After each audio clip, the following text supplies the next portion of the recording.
સીતારામ,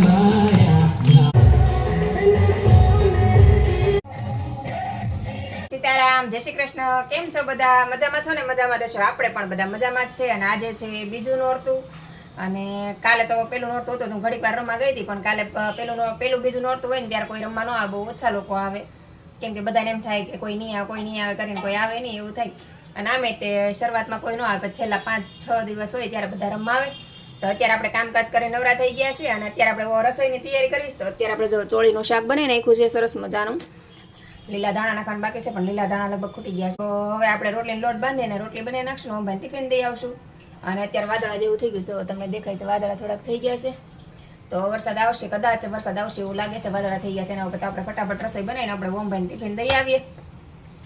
અને આજે પણ આપણે સાડી પહેરી છે, કેમ કે નવરાત્રી છે તો મેં સાડી પહેરું તો સાંજે પછી ચેન્જ કરું ને આખો દિવસ ચાલે. અને આમે મારે કાંઈ બહાર જવાનું હોય તો કપડાં કાંઈ મેલા થાય નહીં, અને કંઈક ગામઠી એવું પહેરવાનું હોય, ચણિયા ચોળીને એવું, તો સાંજે ચેન્જ કરું. બાકી સાડીને એવું પહેરવાનું હોય તો હું સવારથી જ પહેરી લઉં, સાંજે આપણે કાંઈ બદલાવતા નથી. મેં સ્કૂલ જોઈન કરી લીધી, જો ચોપડા લઈને આવી, ત્યારે આવી ગયા, રજા પડી ગઈ. આપણે ભણવાનું છે હવે, પાછું રિપીટ ભણવાનું ચાલુ કરવું છે ને. જો ચોપડા બધાય, આજથી આપણી સ્કૂલ જોઈન ભણવા જવાનું છે રોજ. આપણે અત્યારે જમી કરીને નવરા થઈ ગયા, અને એમાં ધાર્મિકભાઈ પણ આવી ગયા. ધાર્મિકભાઈને અત્યારે મોટી ગાડીમાં રાઉન્ડ મારવો છે. પપ્પા પાસે બહુ જીદ કરે છે, પપ્પા મોટી ગાડીમાં રાઉન્ડ મરાવા. તેને પપ્પાએ કીધું કે કાંઈ નહીં, હાલો જઈ આવો. તો અત્યારે હું ધાર્મિક જાય છે મોટી ગાડીમાં રાઉન્ડ મારવા. ધાર્મિકભાઈની જીદ છે પૂરી કરવા, કેમ કે ધાર્મિકભાઈ ક્યારેક બહુ જીદ કરે એને પપ્પા પાસે, એટલે પપ્પા પાસે આમાં ધાર્મિકભાઈની વાત બહુ માને. તો ધાર્મિકભાઈની જીદ પૂરી કરવા આપણે લઈ જઈશ મોટી ગાડીમાં રાઉન્ડ મારવા. તો ચાલો આપણે જઈ આવી. આમ તો આપણે કામકાજ બધું થઈ ગયું છે, નવરા પણ થઈ ગયા છે, અને સવારના વાદળા છે, હજી તડકો નથી નીકળ્યો, પણ હવે એવું લાગતું નથી કે વરસાદ આવશે એમ. અને હમણાં 2 દિવસથી આપણે લાઈવ વિડીયો કરીએ છીએ, તો વિચારું છું કે હવે અઠવાડિયું નવરાત્રી છે ને ત્યાં સુધી આપણે વિડીયો બનાવવાનું બંધ કરી દઈએ, ને રોજ આપણે એકવાર લાઈવ વિડીયો કરી નાખશું. હજી વિચારવું છું, જો આપણે એવું કરશું તો રોજ લાઈવ આવશું ને તો પછી હું તમને એક મેસેજ મૂકી દઈશ, પોસ્ટ મૂકી દઈશ કે હવે આપણા વિડીયો નહીં આવે એમ. ઓકે, તો ચાલો આપણે હવે પહેલાં બહાર જઈ આવે. અને હમણાં નવરાત્રી છે એટલે હું સાડી પહેરું છું. કાલે મેં ક્રીમ કલરની સાડી પહેરી હતી ને, મારા પપ્પા મારા માટે લાવ્યા હતા. પપ્પા જાત્રાએ ગયા હતા ને ત્યાંથી જ તે લઈ આવ્યા હતા. તો એ સાડી મને બહુ જ ગમે છે, તો હું ક્યારેક કોઈ પ્રસંગ હોય ને ત્યારે એ સાડી પહેરું, ને તો એ સાડી નથી પહેરતી. ના, તો મારા ભાઈને મેરેજમાં લીધી હતી. અને પપ્પાની આપેલી હરેક ગિફ્ટ હું સાચવીને રાખું છું, અને મારી પપ્પાની આપેલી હરેક ગિફ્ટ મને બહુ પસંદ છે. તો ગમે ત્યારે ખાસ એવો તહેવાર હોય કે ખાસ એવો કંઈક પ્રસંગ હોય ને ત્યારે જ હું મારા પપ્પાની આપેલી સાડી કે કોઈ ગિફ્ટ યુઝ કરું છું. તો હવે તો પપ્પા નથી એટલે બહુ સાચવીને રાખવી પડે. આમે મને પપ્પાને લાવેલી હરેક વસ્તુ ગમે. પપ્પા ગમે ત્યાં જતા ને તો મારા માટે કંઈનું કંઈ લઈ આવતા. તે તો બહુ બધી એવી વસ્તુ છે જે મને પપ્પાએ આપેલી છે એમ. પણ એ અત્યારે મારા વચ્ચે નથી, અમારા વચ્ચે નથી, તો એનું મને ખૂબ દુઃખ છે. હું પપ્પાને ખૂબ મિસ કરું છું. તમારા પાસે પણ જો મમ્મી પપ્પા હોય, મતલબ કે સાસુ સસરા હોય, તો એને સાચવજો, કેમ કે નહીં હોય ને ત્યારે એને ખૂબ મિસ કરશો. અત્યારે મારી પાસે મમ્મી પપ્પા બેમાં દેખે નથી, તો હું ખૂબ મિસ કરું છું, કેમ કે અત્યારે મારે એટલી દોડાદોડ થાય છે ને કે જો છોકરાને ટ્યુશન લેવા જાવું, મૂકવા જાવું, ટિફિન દેવા જાવું, બધું જ મારે એકલા કરવું પડે. પપ્પા હતા ને તો મારે કઈ વસ્તુનું ધ્યાન રાખવું ન પડતું, પપ્પા બધું કરી નાખતા. મારે શાક લેવા જાવું, દૂધ લેવા જાવું, કોઈ વસ્તુની ઉપાધિ નહોતી. પપ્પા હતા ને તો બધું લઈ આવતા, શાક લઈ આવતા, કંઈ પણ મારે જોતું હોય ને તો તરત કહેતા લાઈ બટા હું લઈ આવું એમ. અત્યારે મને ડગલે ને પગલે પપ્પાની યાદ આવે છે. એમ થાય કે એ હોત ને તો ઘણો બધો 50% આપણે ફેર પડે. આપણે ગમે ત્યારે કોઈક મહેમાન આવ્યું હોય તો આપણે તરત પપ્પાને ફોન કરી દઈએ, પપ્પા લેતા આવજો મહેમાન આવ્યા છે. અને અત્યારે મહેમાન આવે તો આપણે મહેમાનને બેસાડીને આપણે શાકભાજીને એવું લેવા જવું પડે. તો તમારા ઘરમાં વડીલ હોય ને તો પ્લીઝ એને સાચવજો. એ નહીં હોય ને ત્યારે એને બહુ તમે મિસ કરશો. ભલે જેવા હોય એવા એનો સ્વભાવ હોય, કે અમુક માણસને તમારે ખુદ સમજવા પડે. તમે એને સમજી જશો ને તો તમને બહુ ઇઝી લાગશે. તમારા મા બાપ સાસુ સસરા સાથે રહેવાનું તમને ખૂબ મજા આવશે. પણ પહેલાં તમે એને સમજો, પછી તમને સમજશે. પહેલાં આપણે આપણા સાસુ સસરાને સમજવા પડે, આપણે એને સમજશું ને પછીથી આપણને સમજશે. તો આ વાતનું ખાસ ધ્યાન રાખજો. તો મારે તો બસ મેં મારા મમ્મી પપ્પાને હું ખૂબ સાચવતી, અને મેં રાખ્યા છે, અને મારા મમ્મી પપ્પા કરતાં વધારે રાખ્યા છે, અને એણે મને દીકરીની જેમ જ સાચવી છે. પણ પહેલાં આપણે દીકરી બનવું પડે છે, ત્યારે આપણે દીકરી માને છે. આ તો આપણે પહેલાં એમ કહીએ કે મારા મા બાપ બને પછી હું એની દીકરી બનું, તો એમ ન ચાલે. પહેલાં આપણે ઝૂકવું પડે, પછી તો આપણે ઝૂકે. અને આમે કોઈ પણ માણસને આપણે પહેલાં ઝૂકીએ ને પછી તો આપણે કોઈક ઝૂકે. આપણે કોઈકને હાથ ઝૂકીએ ને તો કોઈક આપણે વેત નમે. તો એ વાતનું ખાસ ધ્યાન રાખવું. કોઈ પણ દીકરી હોય તો સાસરિયામાં એડજસ્ટ કરવા માટે પહેલાં આપણે થોડુંક લેટ ગો કરવું પડે. પછી આપણે બધા સારી રીતે સમજી જાય ને તો પછી આપણે ક્યાંય પ્રોબ્લેમ આવતી નથી. તો એ વાતનું ખાસ ધ્યાન રાખજો. હું તો આજે મારા પપ્પાને બહુ મિસ કરું છું, પણ તમારી પાસે હોય ને તો તમે સાચવજો કે તમારે મિસ કરવા ન પડે એમ. એટલે હું કહું છું, હું મારો અનુભવ છે એ હું તમને કહું છું. બાકી તો પછી બધાના પોતપોતાના વિચાર છે અલગ અલગ. તો આપણે અત્યારે નીચે આવી ગયા છે ને, અમારા મેહુલ જો ગાડી ચલાવે છે. અને આજે ફર્સ્ટ ટાઈમ મારે છે ને આગળની સીટે પહેલી વાર બેવાનું છે. ગાડી લીધી ને ત્યાર પછી ખોલો જ ખરા, લે ખોલો જ ખરા.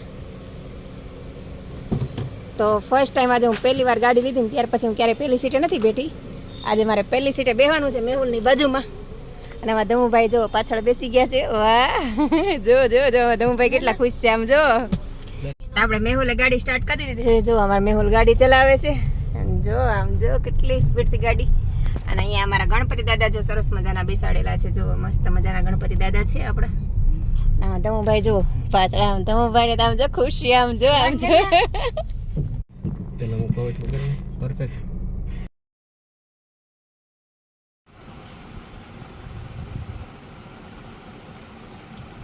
આજ તો વિડીયો બનાવવાનો સમય નથી મળ્યો. બપોર મેહુલ મને બોલાવી હતી કાલે ધાર્મિકને નીચે લઈ જાવ કે કાંટો મારવા લઈ જાય તો હું નીચે ગઈ. તો મેહુલ સોસાયટીમાં અમને મા દીકરા બે આટા મારે આવીને પછી મા દીકરો બે હોઈ ગયા. પછી ધાર્મિક વાંચતો હતો પછી મેં કઈ વિડીયો બનાવ્યો નહીં. પછી તો ઓમભાઈ આવી ગયા પછી એને વાંચવાનો એટલે પછી કઈ વિડીયો બનાવવાનો સમય જ ન મળે. તો અત્યારે આપણે સીધો વિડીયો બનાવવાનું શરૂ કર્યું છે. તો અત્યારે આપણે બનાવી છે શાક ને ખીચડી અને બપોરની રોટલી પડી છે. તો રોટલી આપણે ગરમ કરી નાખશું કેમ કે બહુ બધી રોટલી પડી છે. અને ઘણી વાર ક્યારેક ઠંડુ પડ્યું હોય તો અમે ઠંડુ પણ જમી લઈએ. એવું નહીં કે આપણે ગરમ જ ખાવાનું. બપોરનું પડ્યું હોય તો આપણે ખાલી ખોટું અન્નનો અનાદર નહીં કરવાનું, વેસ્ટ નહીં જવા દેવાનું. તો રોટલી ઘણી બધી પડી છે. તો અત્યારે રોટલી ને ખીચડી ને તુરિયાનું શાક બનાવી નાખશું. જો ખીચડી આપણે મૂકી જ દીધી છે અને તુરિયા પણ હમણાં સુધારીને આપણે ખીચડી બનાવી નાખું. ખીચડીનું શાક બનાવી નાખશું ને રોટલી ગરમ કરી નાખશું. આમ તો ખીચડીનું શાક હોય એટલે રોટલી પણ ન જોઈ પણ આ તો ક્યારેક મેહુલને રોટલી જોતી હોય એકાદી રોટલી ખાઈ ખીચડીનું શાક કરે.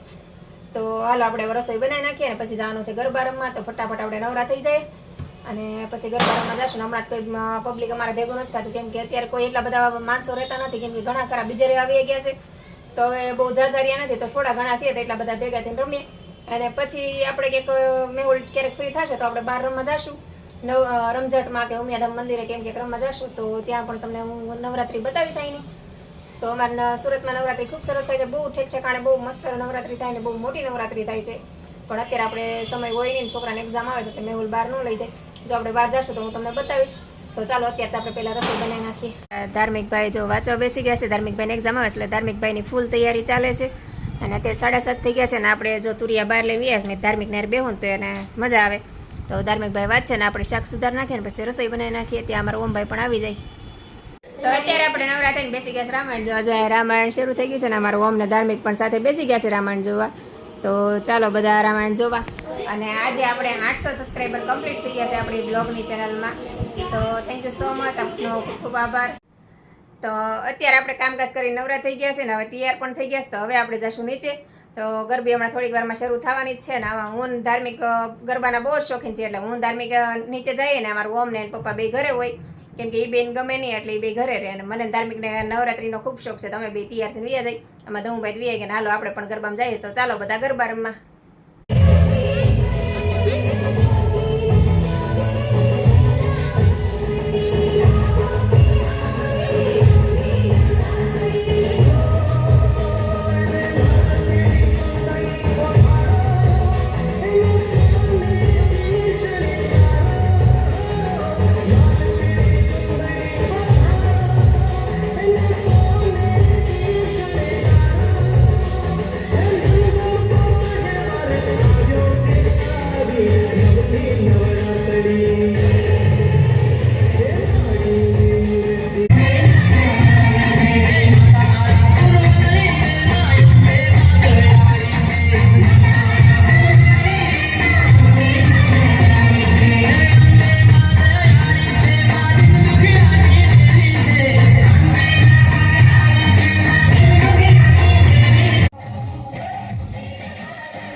અત્યારે જો આપણે આવી ગયા છે, એમાં ધાર્મિક ભાઈ પણ આવી ગયા છે.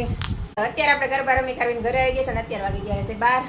અને હમણાં તો આપણે નવરાત્રિના 3-4 દિવસ સુધી કોઈ પબ્લિક ન આવે, બધા ઓછા આવે. પછી છેલ્લા 4-5 દિવસ રહે ને ત્યારે બધા આવે. તો અત્યારે બધા થોડા રમવા આવે કોક ને પછી 5 દિવસ રહેશે તો જશે. તો અત્યારે આપણે રમી કરીને આવી ગયા છે ને આમાં ધમુભાઈ નું બે ગયા હતા નીચે અને મેહુલ અત્યારે બહાર ગયા છે ને અમારું ઓમભાઈ તો સુઈ ગયા છે.